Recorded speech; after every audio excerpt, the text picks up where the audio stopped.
تمام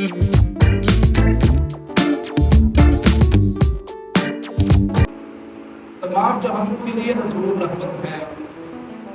اب تمام جہانوں میں جن، پرند، جن، حیوان، انسان سب آتے ہیں، لہذا معلوم ہوا کہ رسول جانوروں کے لیے بھی رحمت ہے۔ آئیے ایسا ہی ایک واقعہ بیان کر دیتے ہیں۔ رحمت اس کی کئی قسمیں ہوتی ہیں، اس کی کئی شکلیں ہوتی ہیں۔ کسی پہ شفقت کرنا، کسی کے ساتھ پیار سے پیش آنا، کسی کے اوپر پیار کرنا، یہ ایک رحمت ہے۔ ایک مرتبہ نبی کریم صلی اللہ علیہ وآلہ وسلم تشریف فرما تھے، آپ کے پاس ایک اونٹ آیا۔ اونٹ تھا، بوڑھا تھا، اب اس کی سانسیں پھول رہی تھی۔ اب رسول کے چہرے انور کے قریب ہوتا ہے، دل بلاتا ہے، اب کچھ بولتا ہے، اب وہ بولتا ہے، اسی وقت اس کا مالک آ جاتا ہے۔ اس کے مالک کے ہاتھ میں ایک نیزہ پکڑا ہوا تھا۔ یا رسول اللہ، یہ میرا اونٹ ہے، میں نے اس کو ذبح کرنا ہے۔ حضور نے فرمایا یہ تمہارا اونٹ ہے؟ فرمایا یا رسول اللہ میرا اونٹ ہے۔ فرمایا تمہارا اونٹ تمہاری میری بارگاہ میں شکایت کرتا ہے۔ یا رسول اللہ یہ تو جانور ہے، بے زبان ہے، یہ کیسے شکایت کر سکتا ہے؟ فرمایا جانور بھی شکایتیں کرتے ہیں، وہ بھی باتیں کرتے ہیں، وہ بھی دکھ تکلیف کو سمجھتے ہیں، لیکن سننے والا محمد سننے والے محمد مصطفیٰ کی ذات ہو، وہ تو ہر انسان کی باتیں سنتے ہیں۔ یار انسان کو انسان رہے، میرے محبوب کو جانوروں کے ساتھ مشابہت کرتے ہیں، ان کے ساتھ بھی پیار کرتے ہیں۔ اچھا یا رسول اللہ یہ کیا شکایت کرتا ہے؟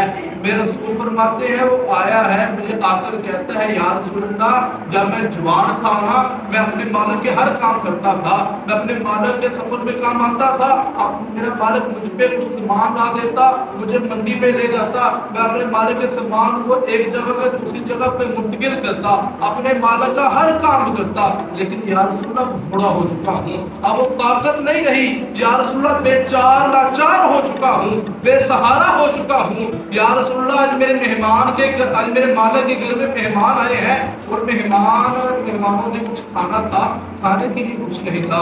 یا رسول اللہ آج مجھے پکا کر کھانا چاہتے ہیں، یا رسول اللہ میں ذبح نہیں ہونا چاہتا، یا رسول اللہ اگر میں جوان ہوتا تو یہ مجھے ذبح نہ کرتا۔ یا رسول اللہ مہربانی فرمائیے۔ میرے حضور نے فرمایا میرے پیارے صاحب اس کی قیمت بتا، اس کی قیمت کیا ہے؟ میرے حضور نے اس اونٹ کی قیمت اس صحابی کو عطا کی، وہ صحابی قیمت لے کے خوشی خوشی چلے گیا، اور میرے حضور اونٹ سے فرماتے جاؤ آج سے تم آزاد ہو، تم جنگل میں جہاں بھی جاؤ، تمہیں آج کے بعد تمہیں کوئی قید کرنے والا نہیں ہوگا، آج کے بعد تم کو کوئی قید کرنے والا نہیں ہوگا۔ حاضرین محترم، جو بے چار ہو جائے، جو بے سہارا ہو جائے، بوڑھا ہو جائے، اس کو مالک اس سے مجبور ہو جائے، اس کو ذبح کرنے تک آ جائے، وہ بھی محمد مصطفیٰ کی بارگاہ میں جاتے ہیں، ہم انصاف نہیں کرنا چاہتے۔ اسی طرح ایک بزرگ کافی عمر تھی، تقریباً 75 سے 80 سال عمر تھی، تاریخ میں لکھا ہے 75 سے 80 سال عمر تھی، حضور کی بارگاہ میں آتا ہے۔ حضور نبی کریم صلی اللہ علیہ وسلم کی بارگاہ میں آتے ہیں، آ کر عرض کرتے ہیں یا رسول اللہ زندگی گزر گئی ہے، ایمان نہیں لے کر آیا، یا رسول اللہ آپ کا کلمہ نہیں پڑھا، یا رسول اللہ زندگی گزر چکی ہے، اب گھر والے کہتے ہیں تو ہمارے کسی کام کا نہیں ہے، اس سے بہتر تم مت جب تو چار پہی پہ لیٹا رہتا ہے، تو تو بے چار ہے، بے سہارا ہے۔ یا رسول اللہ کیا اب میں دین کو قبول کروں، اب میں اسلام کو قبول کروں، کیا اس بے چار بے سہارا بندے جس کے گھر والے پسند نہیں کرتے اس کو تمہارا اللہ پسند کرے گا؟ میرے حضور نے فرمایا ہاں میرا اللہ تو ہر کسی کو پسند کرتا ہے۔ ارے کلمہ پڑھ، کلمہ پڑھنا تمہارا کام ہے، تمہارا اسلام قبول کرا کر تمہیں جنت میں لے کے جانا محمد مصطفیٰ کا کام ہے۔ ارے ایمان والے، جو بے چارہ ہو جاتا ہے، جو بے سہارا ہو سکتا ہے، ارے ایمان والے جس کی کوئی بات سننے والا نہیں ہوتا اس کی بھی بات محمد مصطفیٰ کرتے ہیں۔ ایک کملی عورت، ذہن توازن درست نہیں تھا، ذہنی توازن درست نہیں، حضور کی بارگاہ میں آتی ہے، کہتی ہے حضور میں نے آپ سے کچھ بات کرنی ہے. میں ٹھیک بتائیں کیا بات کرنی ہے؟ نہیں حضور یہاں میں بات نہیں کرنی. حضور نے کہا جہاں پہ آ جائیے. اب حضور جانتے ہیں دھوپ ہے، حضور دھوپ میں کھڑے ہیں. حضور نے اپنے نلائن اقدس، حضور نے اپنے پاؤں کو مبارک پہ اپنے نلائن اقدس نہیں پہنے ہوئے. اب دھوپ میں کھڑے ہیں. اس عورت نے دو ادائی کہتے ہیں حضور سے باتیں کی، پھر چلے گی. صحابہ کرام نے سنی آلفا یہ تو پاگل تھی، یہ تو کملی تھی، آپ اس کی باتیں دھوپ میں کھڑے سنتے ہیں، اس کو تو کوئی منہ نہیں لگاتا. تو محمد مصطفیٰ نے فرمایا اگر اس کو کوئی منہ نہیں لگاتا، اگر آج محمد بھی منہ نہ لگاتا، پھر مجھ میں اور ان لوگوں میں کیا فرق تھا؟ ارے میرے نبی تو یہ بتا کے گئے ہیں جن کی کوئی نہ سنے لیکن سنتے ہیں اور صدا لگاتے ہیں یا رسول اللہ بے چار ہو چکے ہیں، یا رسول اللہ بے سہارا ہو چکے ہیں. اب اس وقت ایک سہارا ہے، وہ بھی آپ کا سہارا ہے. یا رسول اللہ ہم پہ نسل فرمائیے، ہم پہ نسل رحمت فرمائیے. میرے حضور میرے حبیب تمام بے چاروں سہارا دیے کرتے ہیں. ایک مزدور آدمی حضور کی بارگاہ میں آیا، آ کے اس کی یا رسول اللہ میں اسلام قبول کرنا چاہتا ہوں، دل کی حسرت ہے، دل کا شوق ہے، میں بھی ایمان والا ہوں، لیکن یا رسول اللہ آپ کے اسلام میں 5 نمازیں فرض ہیں. صحابہ کرام کہتے ہیں یہ تو ہو ہی نہیں سکتا، نمازیں تو 5 فرض ہیں، 5 کی تو 5 ادا کرنی ہوگی، اس میں تو کوئی آپ کو چھوٹ مل ہی نہیں سکتی. ایسی بات نہیں، آؤ ان اسلام قبول کرو، اسلام کو قبول کرو، تم 2 ہی پڑھ لینا. ہاں بولتا کیا ہے؟ وہ صحابی فرماتے ہیں، وہ صحابہ کرام رضوان اللہ اجمعین فرماتے ہیں، ہم دیکھتے ہیں وہ بندے نے اسلام قبول کر لیا، وہ بندہ 1 ہفتہ 2 نمازیں پڑھتا ہے لیکن پڑھتا محمد مصطفیٰ کے پیچھے ہے. اس نے 1 ہفتہ محمد مصطفیٰ کے پیچھے نمازیں پڑھی ہے. صحابہ کرام فرماتے ہیں پھر وہ تہجد بھی ادا کیا کرتا تھا، پھر وہ اشراق بھی ادا کیا کرتا تھا، پھر وہ 5 نمازیں فرض بھی ادا کیا کرتا تھا. ارے آؤ تو صحیح دین کو قبول کرنا تمہارا کام ہے، تمہاری زندگی کو بدل دینا محمد مصطفیٰ کا کام ہے. زندگی کو بدلنا میرے محبوب کا کام ہے، کیونکہ میرے محبوب کو اللہ نے رحمت بنا کر بھیجا ہے. میرے محبوب آپ کا دانت مبارک شہید کر دیا گیا لیکن میرے حضور نے بد دعا نہیں دی. حضور نے فرمایا مولا ان کو ہدایت عطا فرما. حضور کو طائف والوں نے پتھر مارے، حضور نے دعا دی کہ مولا ان کو ہدایت عطا فرما. میرے حضور کو جہاں بھی لوگوں نے کوئی بھی خلاف شرع کام کیا، میرے حضور نے یہی دعا دی مولا ان کو ہدایت عطا فرما. کیونکہ میرے محبوب نے فرمایا، صحابہ کرام رضوان اللہ اجمعین نے کیا یا رسول اللہ ان کے حق میں بد دعا کر دیجئے، یہ تو ایسا کرتے ہیں، یہ تو ہم کو تنگ کرتے ہیں. میرے حبیب نے ہاتھ اٹھائے. اب لوگ سوچ رہے تھے اگر آج محمد مصطفیٰ نے بد دعا کر دی تو دنیا کا نام و نشان ختم ہو جائے گا، لیکن میرے حبیب نے ہاتھ اٹھائے. ہاتھ اٹھا کر فرماتے ہیں مولا ان کو ہدایت عطا فرما. مولا میں رحمت بنا کر بھیجا گیا ہوں، زحمت نہیں، میں ان کے اوپر بد دعا نہیں کر سکتا لیکن مولا دعا تو کر سکتا ہوں. مولا ان کی زندگی دے، مولا ان کی زندگی دے. لہذا اگر ہم کو کوئی کچھ کہہ بھی دے، ہمارے بارے میں کچھ کہہ بھی دے تو دعا یہ کرنا مولا تیرا حبیبی دعا کرتا تھا، ہم یہ دعا کرتے ہیں مولا ان کو ہدایت عطا فرما، مولا ان کو ہدایت عطا فرما. یقین مانیے جو بھلائی کا رستہ ہے نا، جو پیار و محبت کا رستہ ہے، اس کے ساتھ چلنے سے ہر انسان ٹھیک ہو سکتا ہے. اب ہمیں کسی نے گالی دی، ہم اس کے ساتھ جھگڑنے لگ پڑے، ہم نے اس کو مارا، اس نے ہمیں مارا، ہم نے خطر و غارت شروع کر دی. وہ ایمان والا نہیں ہے، اب وہ بھی یہ کام کر رہا ہے، تو پھر بتاؤ نا ہم کس کے مسلمان ہیں؟ اگر ہمارے اندر محبت مصطفیٰ نہیں ہے، جو حبیب ہمیں سکھا کر گئے ہیں، جو رحمت والے نبی ہم کو رحمت کرنا سکھا کر گئے ہیں، ہمیں محبت پیار کرنا سکھا کر گئے ہیں، وہ کہاں گیا ہے؟ کہاں گیا ہے وہ؟ ایمان میں محبت پیدا کیجئے. میرا خدا محبت والا ہے، محبت کو پسند کرتا ہے. حضرت یحییٰ کلبی رضی اللہ تعالیٰ عنہ حضور کے پیارے صحابی ہیں. اب حضور کی بارگاہ میں آ رہے ہیں، حضور کی بارگاہ میں آ رہے ہیں، اپنے پاؤں کو زمین پر پورا نہیں لگا رہے، اپنے ایڑیوں کے بل چلتے آ رہے ہیں، اپنا سجا پایا ایڑیوں کے بل چلتے آ رہے ہیں. حضور نے دیکھا فرمایا یحییٰ اتنی محبت. یا رسول اللہ جب سے آپ کے دین میں آیا ہوں نا، آپ کا دامن تھام لیا ہے یحییٰ کلبی بتاؤ صحابہ کرام پوچھ رہے ہیں کہ آپ اپنی بیٹیوں کے پر کیوں چل کے آ رہے تھے؟ یا رسول اللہ جہاں میں چل کے آ رہا تھا وہاں نیچے کیڑیاں چل رہی تھی، تو یحییٰ پہ خیال تھا یحییٰ کہیں تمہارے پاؤں کے نیچے کیڑیاں بند نہ کرے کہ وہ کل قیامت والے دن کہہ نہ دے کہ محمد مصطفیٰ کا غلام ہے۔ کیڑیوں کا بھی خیال کیا یحییٰ کلبی نے۔ اب حضرت محمد مصطفیٰ کریم صلی اللہ علیہ وسلم بتے ہیں اتنا پیارا بھائی ان سے میں راضی ہو چکا ہوں۔ آپ کا اتنا کہنا تھا حضرت یحییٰ کلبی رضی اللہ تعالیٰ عنہ کی آنکھوں سے آنکھ جاری ہو پڑے۔ شادی کیا ہے بتاؤ، مسئلہ کیا ہے؟ یا رسول اللہ جب آپ کے دین سے دور تھا نا میری شادی ہوئی، میں نے اپنی بیٹی کو کہا اب میں باہر جا رہا ہوں، کسی کام کے لیے جا رہا ہوں، جب کچھ دیدار دے لو درہم دے لو، ہمارے گھر میں اگر بچہ پیدا ہو کسی اچھی کوشش کرنا، یہ پیسے رکھ لو، اس کو اچھا کھانا کھلانا، اس کو اچھا لباس پہنانا، اگر ہمارے گھر میں بچی پیدا ہو اس کو زندہ درگور کر دینا، اس کو پالنا۔ ہوتا کیا ہے یا رسول اللہ آپ کے دین سے دور تھا، چلا گیا اور میرے گھر میں بچی پیدا ہوتی ہے۔ اب والدہ تھی نا، ماں تھی، ماں تو پھر ماں ہوتی ہے، ماں نے بچی کو پالنا شروع کر دیا، اب بچی پوری بڑی ہو جاتی ہے، اب وہ کہنا شروع کر دیتی ہے، اب ہوتا ہے کہ یا رسول اللہ کرنے کے دروازے پہ دستک دیتا ہوں، کون؟ یحییٰ کلبی۔ اب بیٹی دروازہ کھولتی ہے، مجھے باپ کہتے ہیں اپنے گلے سے سمیٹ کرتی ہے، میں کہتا ہوں بیگم سے پوچھتا ہوں سارے کس کی بیٹی ہے؟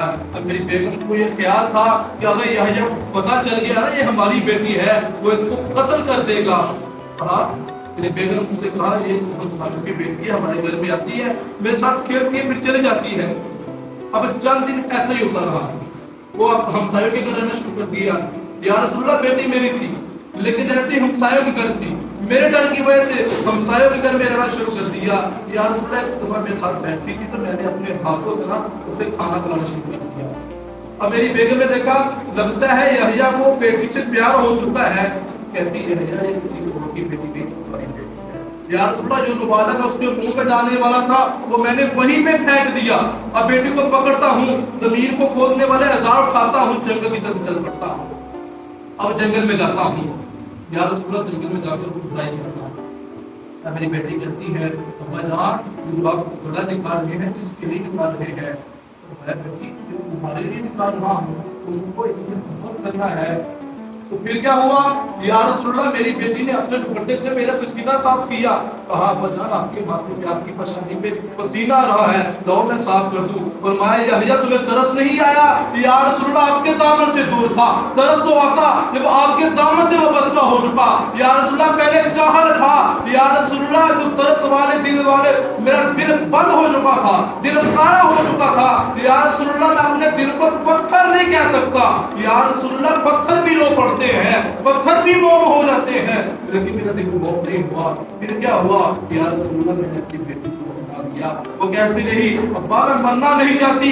یحییٰ تمہیں ترس نہیں آیا؟ یا رسول اللہ نہیں آپ کے دامن سے دور تھا۔ پھر کہتی اچھا ابا اگر آپ نے مجھے مارنا ہی ہے نا تو جو مٹی ڈالنی ہے میرے پاؤں کی طرف سے ڈالنا شروع کر دے۔ میں نے پوچھا تمہیں مرنا ہے؟ میرے چہرے کی طرف سے مٹی ڈالوں، پاؤں کی طرف سے مٹی ڈالوں؟ مٹی تو آپ کے اوپر آنی ہے، آپ نے مرنا ہی ہے، تو پھر اس کا مقصد کیا ہے پاؤں کی طرف سے مٹی ڈالنا؟ وہ کہتی ہے ابا جان میں آخری وقت تک آپ کا دیدار کرنا چاہتی ہوں۔ یحییٰ تمہیں شرم نہیں آئی؟ یحییٰ تمہیں ترس نہیں آیا؟ یا رسول اللہ آپ کے دامن سے دور تھا۔ اب حضور کو جلال آتا ہے، حضور کی رحمت میں نے پڑھا ہے، میں نے آپ کو ابھی سورہ پاک کی آیت پڑھ کے سنائی تھی، وَمَا أَرْسَلْنَاكَ إِلَّا رَحْمَةً لِلْعَالَمِينَ کہ محبوب ہم نے آپ کو تمام جہانوں کے لیے رحمت بنا کر بھیجا۔ اب حضور کی رحمت جلال میں آتی ہے، حضور فرماتے سن لو، تمام صحابہ کرام موجود ہیں، سن لو اگر کسی کا ہاں بیٹی پیدا ہوئی اس نے اپنی بیٹی کو جوان کیا، شرع شریعت اسلامی طریقے سے اس کی شادی کی، اس کو اپنے گھر بھیج دیا، کل قیامت والے دن محمد مصطفیٰ کے ساتھ ایسا ہوگا۔ اب جن کے ہاں ایک بیٹی نہیں 2 بیٹیاں تھی وہ بھی کھڑے ہو گئے، یا رسول اللہ آپ نے تو ایک بیٹی کا کہا ہے، میرے حضور فرماتے جن کے پاس 2 ہوں گی، جن کے پاس 3 ہوں گی، حد تک جن کے پاس بیٹیاں نہیں شادی شدہ ہے لیکن دل میں خیال ہے بیٹی پیدا ہو، یہ کریں گے۔ اب بیٹی نہیں ہوئی، کسی غریب کی بیٹی کو دیکھ لیا ہے، غریب کی بیٹی کی پرورش کرتے ہیں، کسی یتیم بچی کی پرورش کرتے ہیں، اس کو پال پوس کے بڑا کرتے ہیں، جوان کرتے ہیں، پھر شرع شریعت کے مطابق شادی کر دیتے ہیں۔ کل قیامت والے دن محمد مصطفیٰ کے ساتھ وہ بھی ایسے کرو۔ رسول نے فرمایا بیٹی رحمت بنا کر بھیج دی گئی ہے تمہیں۔ ہم نے حضور نبی کریم صلی اللہ علیہ وسلم کے آنے کے بعد ہی جینا سیکھا ہے۔ حضور آئے ہیں تو ہماری ماؤں کو عزتیں ملی ہیں۔ کیا عزتیں ملی ہیں؟ ہماری ماؤں کے قدموں کے نیچے جنت ہے۔ حضور آئے ہیں، ہماری بہنوں اور بیٹیوں کو عزت ملی ہے۔ کیا عزت ملی ہے؟ جو ان کو جوان کر پال پوس کر بڑا کرے گا، اللہ ان کو قبول حج عمرے کا ثواب بھی دے گا اور ان کو محمد مصطفیٰ کا ساتھ بھی دے گا۔ حضور کے آنے سے ہم کو بھی عزتیں ملی ہے۔ کیا ملی ہے؟ حضور نے فرمایا جو باپ ہے وہ جنت کا دروازہ ہے۔ ہم گناہگاروں کو جنت کا دروازہ بنا دیا۔ رحمت للعالمین نے ہماری والدہ کو جنت بنا دیا، جنت ان کے پاؤں کے نیچے رکھ دی۔ ہمارے رحمت للعالمین نے ہماری بہنوں کی شادی کرنے پر اللہ نے حج عمرے کا ثواب دے دیا۔ رحمت للعالمین کی وجہ سے ہماری بیٹیوں کو جوان سے پال پوس کے بڑا کرنے سے محبوب مصطفیٰ کا ساتھ عطا فرما دیا رحمت للعالمین کی وجہ سے۔ حضرت موسیٰ علیہ السلام نے عرض کی مولا میں تیرا شکر ادا کرتا ہوں، تو نے مجھے نبی بنایا، مجھے کتاب دی، مجھے امت دی، لیکن میں اس سے بھی زیادہ شکر ادا کرتا اگر تو آخر نبی حضرت محمد مصطفیٰ کی امت میں پیدا کرتا۔ ہماری یہ شان ہے، ہم تو ان کے غلاموں کے غلام ہیں نا۔ ہم نے صحابہ کو نہیں دیکھا، ہم نے تابعی کرام کو نہیں دیکھا، ہم نے رسول اللہ کو نہیں دیکھا، ہم نے دیکھا نہیں، بن دیکھ کر ایمان لے کر آئے ہیں۔ تو آپ کے لیے بھی خوشخبری ہے، سن لیجئے۔ ایک دفعہ حضور بیٹھے تھے، حضور نے فرمایا میرے پیارے صحابہ آج میرا بہت دل کر رہا ہے میں اپنے بھائیوں سے ملوں۔ یا رسول اللہ ہم آپ کے بھائی ہیں، ہم سے ملے، ہم ہی تو آپ کے بھائی ہیں۔ حضور نے فرمایا ہاں آپ میرے بھائی ہو، میں آپ سے مل چکا ہوں اور ملتا رہوں گا، لیکن آج میں ان بھائیوں سے ملنا چاہتا ہوں جنہوں نے مجھے دیکھا نہیں ہے لیکن مجھ پہ ایمان لے کر ہے۔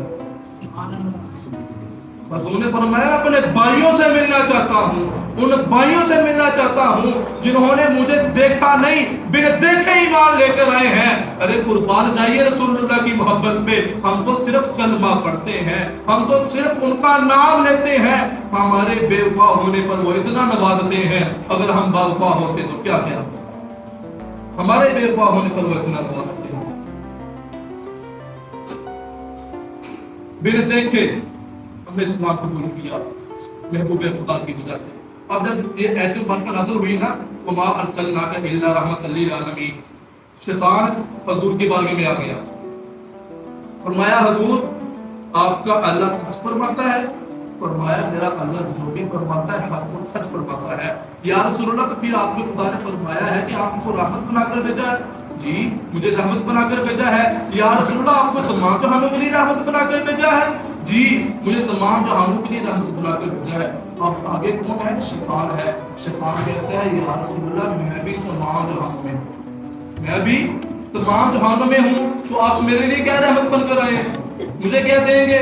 میرے لیے کیا رحمت بن کر آئے ہیں؟ اب بازی شیطان ہے۔ جب نبی کریم صلی اللہ علیہ وسلم پیدا ہوئے تھا، جب کوئی بچہ پیدا ہوتا ہے تو وہ اکثر روتا ہے، بہت روتا ہے۔ شیطان اپنی دو انگلیاں اس کے پیٹ میں مارتا ہے، اس کو تکلیف دیتا ہے۔ جب میرے حبیب پیدا ہوئے نا، شیطان یہ دو انگلیاں حبیب کے پیٹ میں لگانے کے لیے آیا تو حضرت جبرائیل علیہ السلام نے کوئی زوردار تماچا دیا۔ اس تماچے کی درد، اس تھپڑ کی درد، اس شیطان کو آدھا دن اس درد میں گزر جاتا ہے۔ میرے حبیب نے فرمایا جا آج کے بعد مجھے درد نہیں ہوگا۔ ارے جو ابلیسوں کا سردار ہے، جو نافرمان ہے، جنہوں نے اللہ کی سریعان گستاخی کی، میرے حبیب مصطفیٰ نے اس پہ بھی رحمت کی۔ حضور نے فرمایا جو تمہیں جبرائیل علیہ السلام نے تماچا لگایا تھا، تمہارا آدھا دن اس درد میں گزرتا تھا، جا آج کے بعد میں تکلیف